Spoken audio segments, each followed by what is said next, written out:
Tulamusiza community mu linnya lya Mukama waffe Yesu Kristo omwana wa Katonda abeera ddala omulamu. Mukwano gwaffe aliko kumpi n'ewala, njagala kwaniriza ku Just Gospel Media Uganda era nga nkutegeeza nti Mukama mwesigwa eri obulamu bwo. Twebaza Katonda nate omulimu guno gwatuwadde, kuleka ntugutwala mu maaso. Ali wala nkulamusizaako nnyo, ali mawanga ag'enjawulo, njala kutegeeza nti Mukama mwesigwa. Hallelujah. Abadde ajja tugoberera emabega kaawo, tubaddeko ne teachings tubadde nazo eza dominion, tubadde tulaba dominion, tubadde tulaba image of God and likeness of God. Episodes ezimu tetugenda kuzongerako wano, naye zigenda kubeera eri mu group ya WhatsApp gye tukuŋŋaanira n'abooluganda. Oyinza okuba nga naawe oli mu kifo kino, olina ekibuuzo ky'obuuza, wandyagadde okutusabeko ffenna wamu, olina ky'oyize ng'oyagalagabanako naffe, tukuwa omukisa ogwo. Tujja kuba linki tugiteekawo wansi awo. Njagala bbaaniriza mwenna mu linnya lya Mukama waffe Yesu Kristo, mukulikeeyo ddala mu nnaku enkulu, mukulikeeyo mu masavu, mwebalire ddala kulabika nti musanyuka nga musanyukira Mukama waffe Yesu Kristo. Amiina. N'olw'ensonga eyo omwaka omujja ngubaagaliza tubeere n'essanyu eringi mu mwaka gwa Mukama waffe Yesu Kristo. Amiina. Eddoboozi ligenda kuba likakkamu tonotono, naye tukkiriza Mukama nti agenda kutukola obulungi obutagambika. Mikwano gyaffe abali mu Saudi Arabia, nyongera obbatumirako nnyo, mbajjukiza nti mwajjula omwoyo. Waliwo oyo mukwano gwange ali mu South Africa eyo yagambye ne naffe twajjula omwoyo. Mwajjula. Amiina. Olunaku lwa leero tulina topic empya gye tugenda okutandika, kitugenda okuba nga tutunuulira, kiyitibwa okusaba, the mode of prayer. Tugina ebintu bye tugenda okutunuulira, enyiriri ze tugenda okulaba, tugendagenda n'obwegendereza bungi nnyo. Abamu bakiyita Lord's Prayer, ssala ya Mukama waffe Yesu. Tugenda kugitunulamu tulabe oba ddala yali ssala ya Mukama waffe Yesu. Kiki yali agezaako okutulaga, kiki yali agezaako okwogera naffe. Kama yebazibwe. Kitaffe omulungi omwesigwa, twagala okwebaza nate olunaku lw'otuwadde olupya, tulujjagulizeemu Mukama, tulusanyukiremu, kubanga gwe oli mu ffe, naffe tuli mu ggwe. Saavisi eno ngiteeka mu maaso go, baako gw'oyamba, baako gw'osisinkana, baako gw'osumulula, anyigirizibwa, baako kyokola mu bulamu bwe. Mu linnya lya Yesu Kristo mwana wa Katonda omulamu. Akubuuzaako mukwano gwo, muddu omuweereza Mukama presenter Nicholas, mikwano gyaffe abali ku WhatsApp group, bannange muli b'amaanyi nnyo nnyo nnyo nnyo nnyo.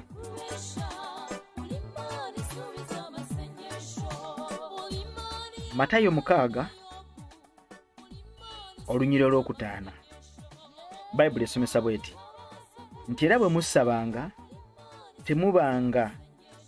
temubanga nga bannanfuusi, kubanga baagala okusaba nga bayimiridde mu makuŋŋaaniro ne ku mabbali g'enguudo, era abantu babalabe. Mazima mbagamba nti bamaze okuweebwa empeera yaabwe. Bye bino ebigambo bye tutandise okusoma, Matayo 6:5, nti era bwe musabanga temubanga nga bannanfuusi, kubanga baagala okusaba nga bayimiridde mu nkuŋŋaaniro ne ku mabbali g'enguudo, era abantu babalabe. Mazima mbagamba nti abo bamaze okuweebwa empeera yaabwe. Kati Mukama waffe Kristo atulaga abantu bano bali babiri mu lunyiriri luno. waliwo bannanfuusi n'abatali bannanfuusi. Wuliriza nti era bwe musabanga temubanga nga bannanfuusi. Kitegeeza olwo bannanfuusi be twandise ba hypocrites. Tutandise n'olwo olunyiriri. Agamba nti bayimirira mu makuŋŋaaniro ku mabbali g'enguudo era abantu babalabe. Mu buliwo tuyimirira ku zi crusades ne tusaba, ne tukuŋŋaana n'abooluganda ne tusaba nabo. Kitegeeza ki? Kubanga tuyimiridde ku mabbali g'enguudo. Ekyo kitegeeza nti tuli bannanfuusi. Nedda. Agamba bannanfuusi. Kati kisobokera ddala okubeera nga muffe mulimu bannanfuusi. Abasaba babalabe.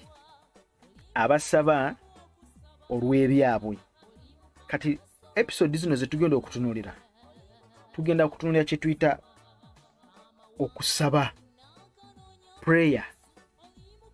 Kama ibazibwe. Yensonga lwaki genda mpola, tetugenda kudduka. Kama ibazibwe nnyo. Olunyiriri lwa Matayo 6:5 lusookera ddala katuluddemu. Matayo, soma Matayo 6 olunyiriri olw'okutaano, nti era bwe musabanga temubanga nga bannanfuusi. Mukama yeebazibwe. Temubanga nga bannanfuusi.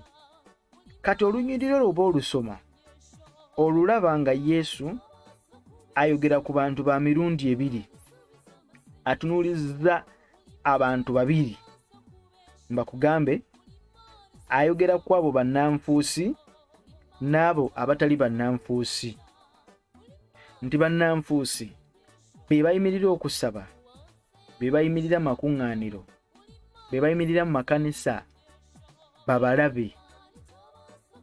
Ne wabeerawo ate abayimirira baleme kulabwa. Waliwo abayimirira nga bawaayo babalabe. Waliwo abayimba nga bayimba babalabe, bannanfuusi. Naye ate waliwo abayimba nga tebayimba babalabe. Waliwo abayimba nga bayimba babaweza awaade.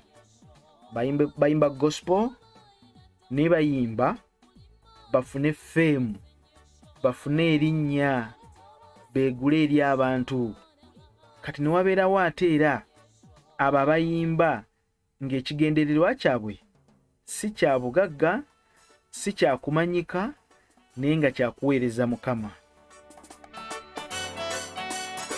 Ne wabeerayo eyo abagenda mu makanisa ng'agenda mu kanisa ya gundi kubanga walinnya.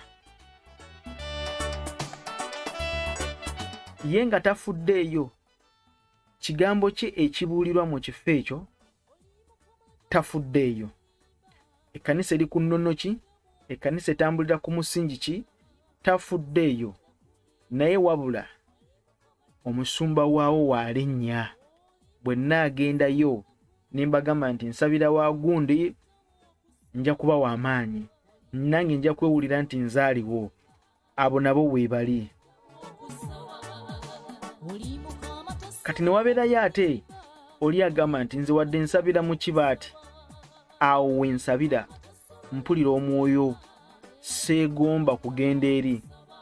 Ne wabeerawo abakkiriza Yesu, ng'akkiriza Yesu kubanga ndongo, kubanga ekidongo kimusitudde. Omuyimbi gundi azze naye n'agendera awo. Kati Kristo alina abantu bali mu kwadressinga. Bwe muba musaba temubanga bannanfuusi. Luka 18 alina olunyiriri lwayogerako olw'ekkumi. Waliwo abasajja baali babiri. Mukama yeebazibwe. Baali babiri bagenda mu yeekaalu okusaba. Omu yali Mufalisaayo, omulala yali muwooza. 18 Luka olunyiriri lwa 10 lugamba nti abantu babiri, tutandike n'olw'omwenda, n'abalala abaali beerowoozaako ku bwabwe okuba abatuukirivu nga banyooma abalala bonna. Yesu n'abagerera olugero luno nti kati 9 akulaga nti waliwo abantu abeerowoozaako ku bwabwe nti batuukirivu nnyo ne batandika okunyooma abalala. Mukama yebazibwe. Nga banyooma abalala, nga bo balaba baamala, bo balaba baatuuka, bo balaba tebakyalina kye beetaaga, baamala, bali mu bitiibwa. Kati mmwe tukino tetubeetaagako, fe twatuuka. Mukama yebazibwe. Twali baavu ne tuvaayo, twatambuza ebigere, Mukama twadda amamotoka. Kati okujja ewammwe mu kyalo mulina kumpa mafuta, mulina kunsondera, ekiweebwayo kye mukuŋŋaanyiza kyonna kirina kuba kyange. Nali sinaba kutandika kuyimba gospel nga teri n'omu ammanyi, era we natandika okuyimba ne batandika okumpita mu makanisa gaabwe, ne ntandika okuyimba. Nga yonna gye bampita nzija, neeteekamu n'ezange, nga ndi wansi nnyo, nga ntula ku boodabooda, nga ntula mu kigambo ne nkiwuliriza, ne lwe nafuna ku linnya ne nsusumuukamu. Kati ndi sereebu, kati ndi wa linnya, temumala gampita. Nze ndi mutuukirivu nnyo, nze ndi wa kabi nnyo, mmwe temulina kumpita mutyo. Mulina kuyita wa manager wange, mulina kola appointment, mulina kusindika email, ate mulina kusooka kusindika ssente. Bwe mba temunaba kusindika ssente, then awo kiba kizibu, mba sisobola. Kati ne wabeerawo embeera efaanaganako bwetyo. Olaba nti address egenda mu bantu babiri, eri addressed mu bantu babiri, naye mbano bonna tuba nabo, tutambula nabo, tubeera nabo mu mbeera efaanaganako bwetyo ey'obuweereza.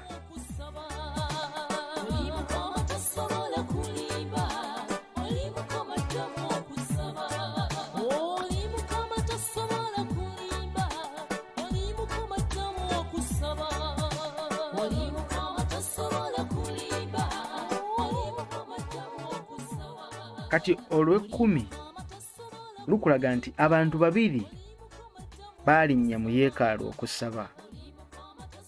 Omu mufalisaayo, omulala muwooza. Kristo abawa olugero luno.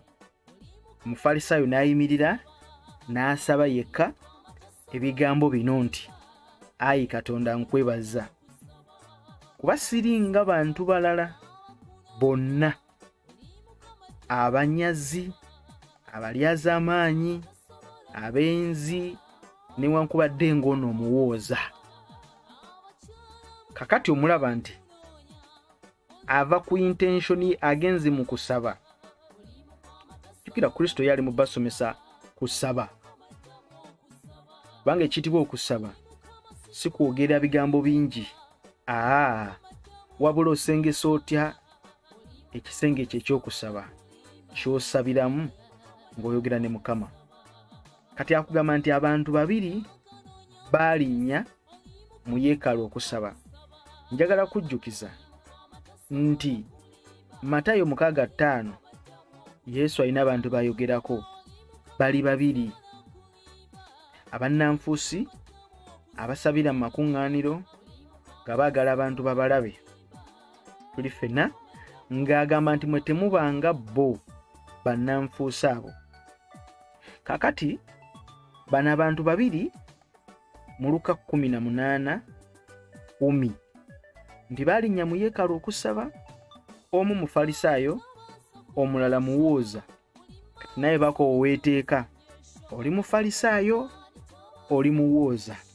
Mufalisaayo n'ayimirira n'asaba yekka. ebigambo bino nti ayi Katonda nkwebaza kubanga siringa bantu balala bonna abanyazi abalyaza amaanyi abenzi newankubadde ng'ono omuwoza. Mujjukira mu kibuga awo waliwo omuweereza Mukama omu yakwata omuzindaalo n'avuma buli muntu, buli musumba ali mu kibuga n'agamba bano bonna bafu, bano bonna bafere, bano bonna bajja kubba, bano bonna bazibba kunkumulamu ssente zammwe, bayaaye, babbi, banyazi, temubeesiga, temubeesigisa byammwe, benzi, nze nzekka Mukama gwawadde manto okununula eggwanga lino, okubataasa okubajja mu babbi, nze gwasindise okubataasa obajja mu banyazi n'abenzi. Yenze nzekka aweereddwa manto eyo kusaba n'abalokole n'abatali balokole. So abalala bonna babbi, nze nzekka omutuufu, gundi mubbi, gundi mufere ne gundi mufere, nze nzekka wano, nze nzekka asobola ekintu ekyo, nze nzekka wano abasobola, nze nzekka omutuufu wano. Kaakati abantu bwe baawulira nti waliyo omutuufu azze ne bavaayo gye baali bali yonna, abo babbi mubatunuulire.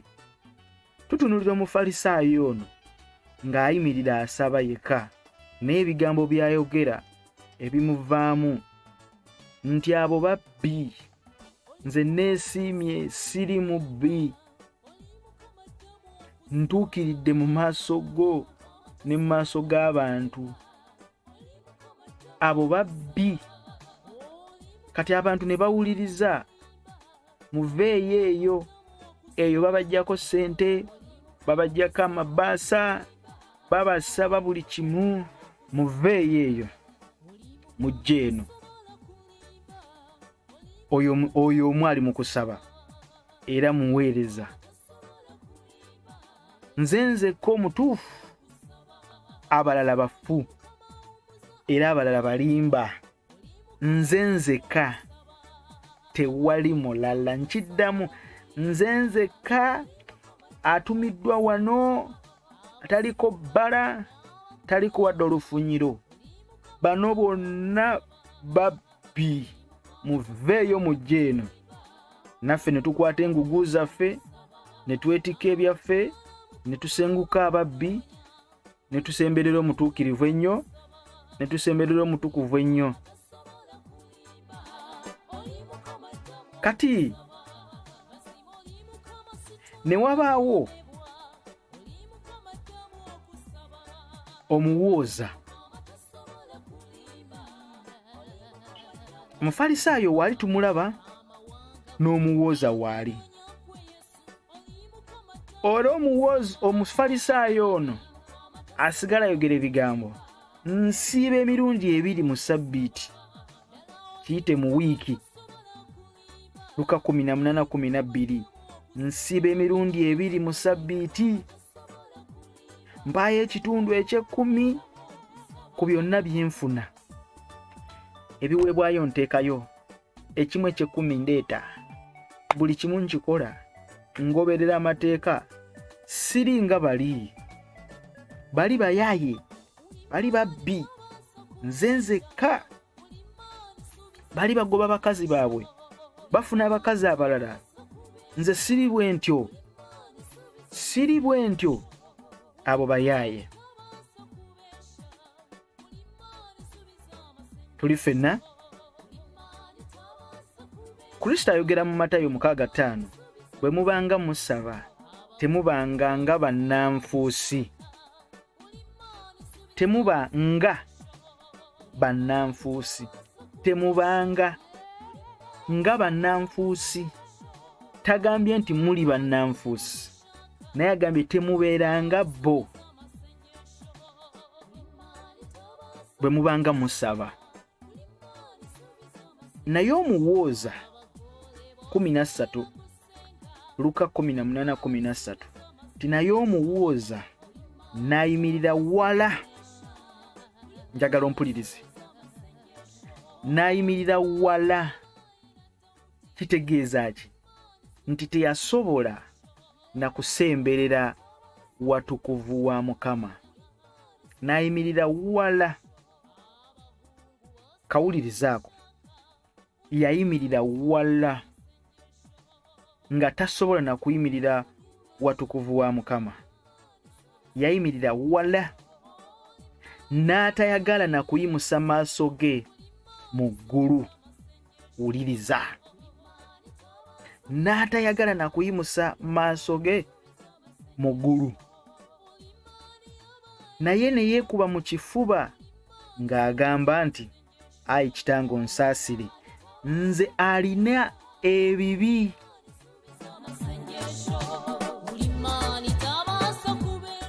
Bino byonna byogerwa tuteekateeka we agenda mu kusaba, ayagala okuyiga okusaba, ateekateeka obulamu bwe okulwana mu nsi ey'omwoyo ng'okozesa okusaba.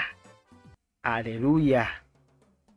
Tukutunuulidde nga twagala tukuteeketeeke.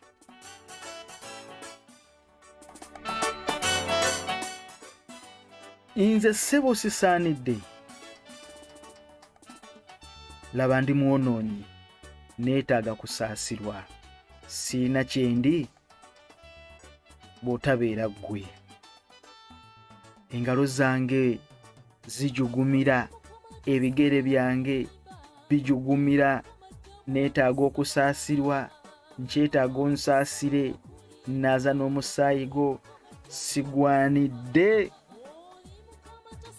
Omuwooza by'ebigambo by'ayogera.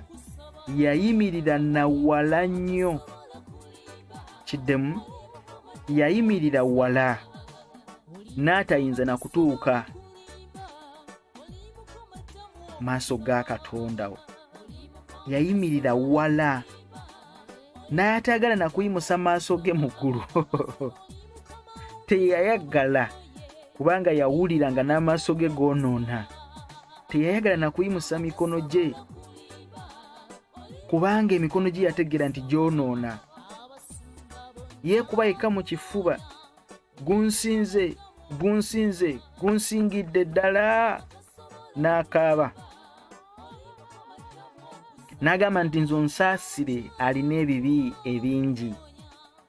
Tekitegeeza nti ono omusajja yali mwonoonyi. Wabula yali afuka omutima gwe akakkane mu maaso ga Katonda, afuna okusaasirwa, kubanga ffenna twetaaga kusaasirwa. Era Bayibuli esomesa nti mbagamba nti oyo nti yakka okuddayo mu nnyumba ye ng'aweereddwa obutuukirivu okusinga oli. Kubanga buli eyeegulumiza alitowazibwa, n'oyo eyeetowaza aligulumizibwa.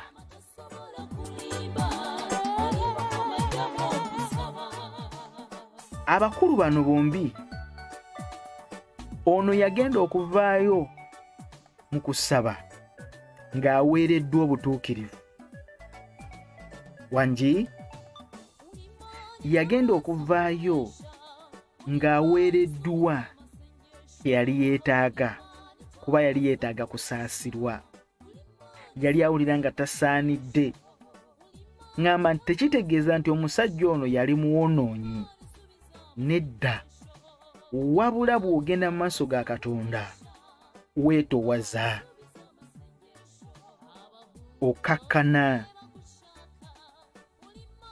Oli ye eyasigala ng'ayogera nti nze sisobola na kugoba mukazi, mmwe abali abagoba abakazi muli babi nnyo, muli dayimooni, omusumba obeera otya n'abakazi babiri ng'omu akyali mulamu. Muli balimba, muwaayo musaba abantu ssente ne mutakola bye zirina kukola. Mulabe amayumba ge musulamu, mulabe emmotoka ze muvuga, mulabe n'amakanisa ge musabiramu abantu. Muli babbi nnyo. Nze k'omutuufu, nze mwe temuli. Naye we twogerera, mwe mulina amayumba amanene amalungi, mwe mulina emmotoka ennungi ennene, mwe mulina amakanisa, enkuba bw'etonnya abooluganda ne bawuganga emmale, ne baddayo nga batambuza ebigere, ne muddayo nga muvulumula, ne baleeta ebimu eby'ekkumi n'ebiweebwayo, ne mukuta embuto, ne mukola embaga ez'amaanyi, ne mukola byonna bye mukola. Ffe tuli batuukirivu nnyo, ffe tuli batuufu nnyo. Nina ekintu kye njagala okutegeeza. Bwe waweebwa obutuukirivu, tewaweebwa proclamation. You don't proclaim your righteousness. Oba nkiddemu, waliwo olunyiri luli waggulu, Mukama waffe Kristo yali ayogera ebigambo bino.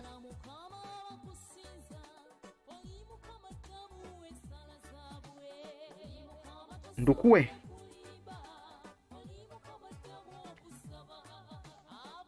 Luka 18 olunya olusooka.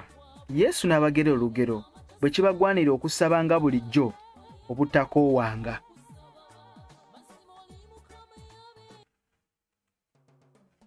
Olwokubiri n'abagamba nti waliwo omulamuzi mu kibuga kimu ataatyanga Katonda era nga tassaamu muntu kitiibwa.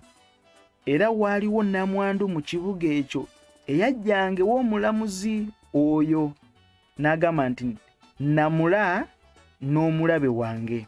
Omulamuzi n'atasooka kukkiriza, naye oluvannyuma n'ayogera munda mu ye nti newankubadde nga sitya Katonda era nga sissaamu muntu kitiibwa, naye olw'okunteganya namwandu ono kwanteganyiza, naamulamula aleme okunteganyiza ng'ajja olutata.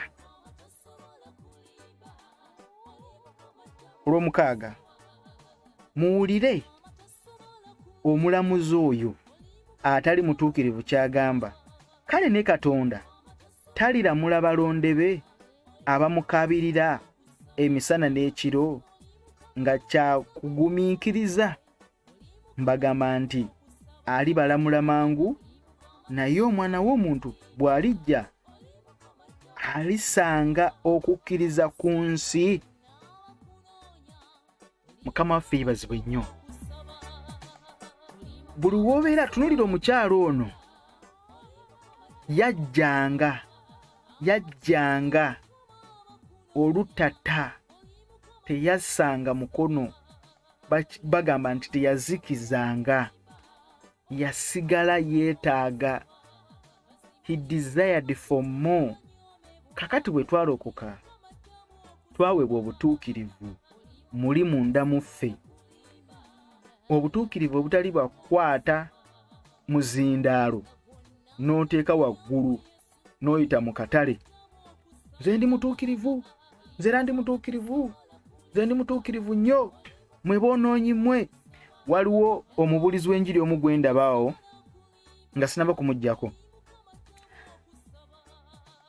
We desire for more. Tukaabirira Mukama buli kanaku, buli kaseera, tusaasire, tulungoose. Obutuukirivu bwaffe bubikkeko, tuleme kusaanyizibwawo. Tukaabirira Mukama buli lukya mubulizi wa njiri ali omwo mu kibuga mumumanyi naye bw'aba abuulira enjiri mu kusooka naye kati oluvannyuma ebintu byakyuka mmwe boonoonyi mmwe mugenda kuzikirira wano nga mulaba gwe olabika emimwa gyo gifuuwa n'emmindi vaayo lokoka owone Geyeena ate leeta ssente wano siga mu njiri nze nkubuulidde bw'otalokoka ogenda mu Geyeena ogenda mu kufa ogenda kuzikirira ffe twesiimye ffe twalokoka twafuna obutuukirivu ffe tuli batuukirivu nze ndi mutuukirivu naye gwe kati laba n'oli wa bodaboda ayambadde ekijaketi ekyo ekijaketi gwe enjaga gye munywa eyo ogenda mu Geyeena gakulime kusala magezi kujja kuloka obeere nga nze kakati enjogera efaanaganako bw'etyo obeera ng'oli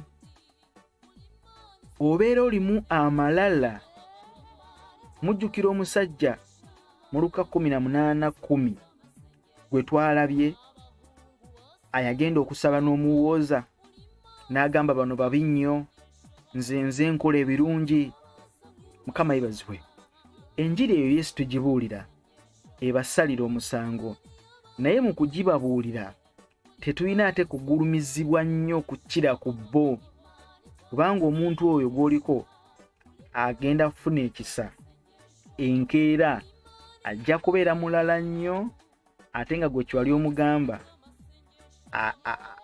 nga gwokola kirala naye ate ye ng'akola ekyo kye wamugamba naye ate gwe nga tokyusizza line okola kye yali akola very bad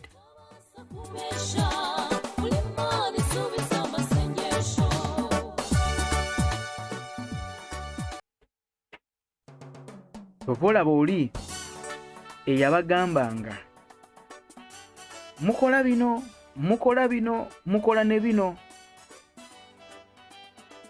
muli babi nnyo mumusana nagenda mu muliro mmwe musana genda mu muliro temusana kubeera ku maaso ga nsi mubeerawo mutya temusaanira nze kaasaanira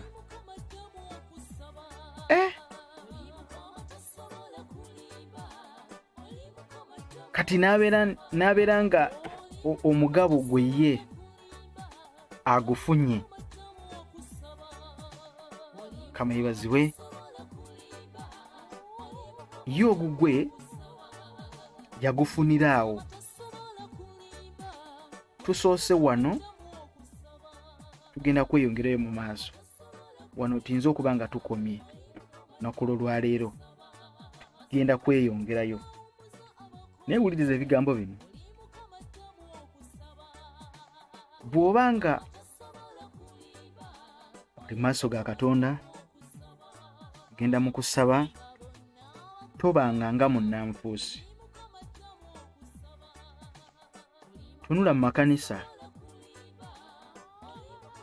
waliyo abaleeta ekimu eky'ekkumi ky'enjawulo waliwo abaleeta ekimpi n'ekiwanvu kati abalina ekimpi tebaweebwa mukisa kutuula mu mwanju babeera eyo waliwo akabiina awo akatuula awo mu maaso ko kaba elites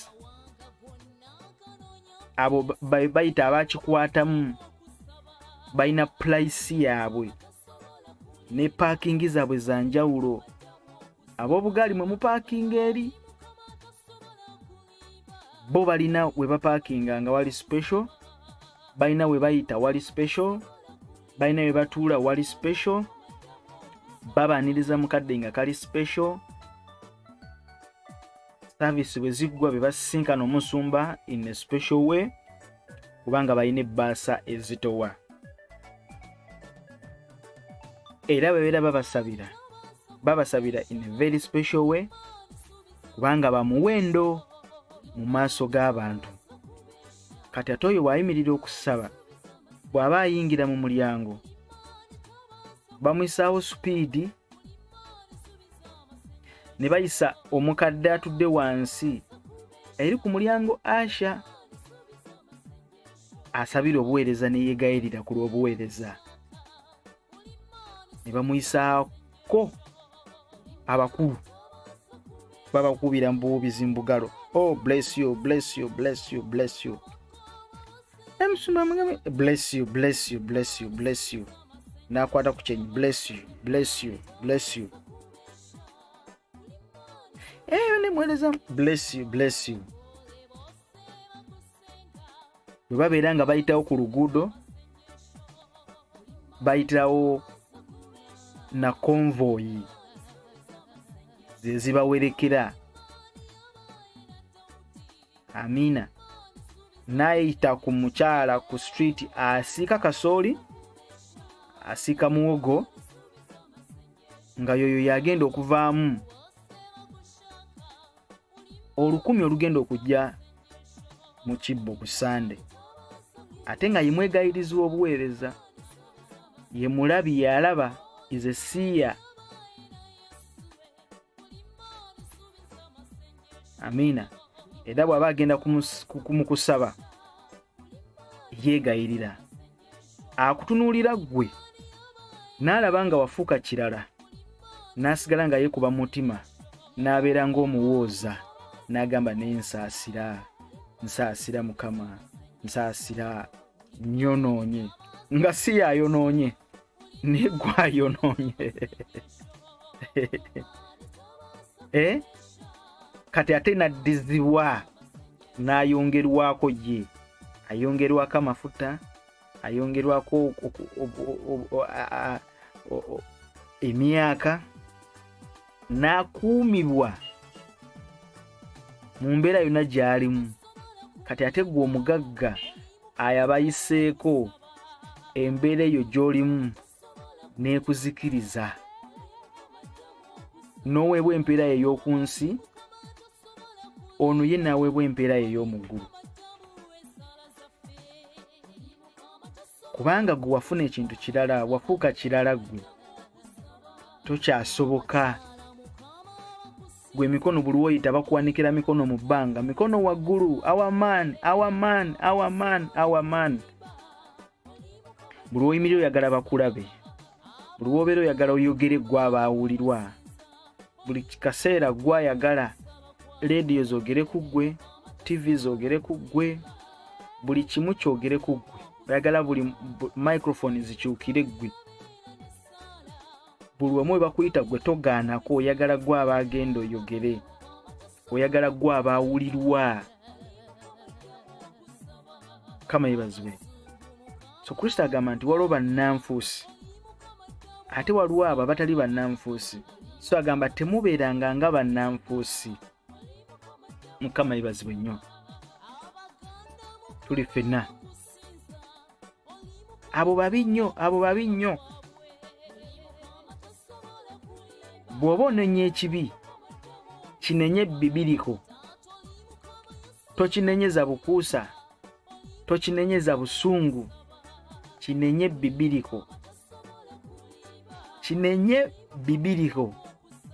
tokinenyeza busungu na ntalo. Mukama yebazibwe kubanga ekikubi oli nawe kiyinza okyuka ne kikuba. Kati bw'okinenyeza obusungu n'amalala kikukuba. Nkiddemu bw'onenyewo ekibi kya gundi n'okinenyeza mu malala wangi n'okinenyeza mu malala kikukuba kubanga oba oli mu Falisaayo oyimirira n'oleekaana waggulu n'ogamba abo babi nnyo abo banyazi benzi babbi abo. Luka 18:11. Nze nkola bwenti nze nkola kasotandika nze nsiiba emirundi 2 mu wiiki Sabbiti mpayo ennaku 2 n'ensiiba abo bamanyi kyabo. bamanyi kyabo, bamanyi gye mpivudde, tebamanyi. Ku byonna byenfuna nze nkola bwe nti, n'abo babbi abo.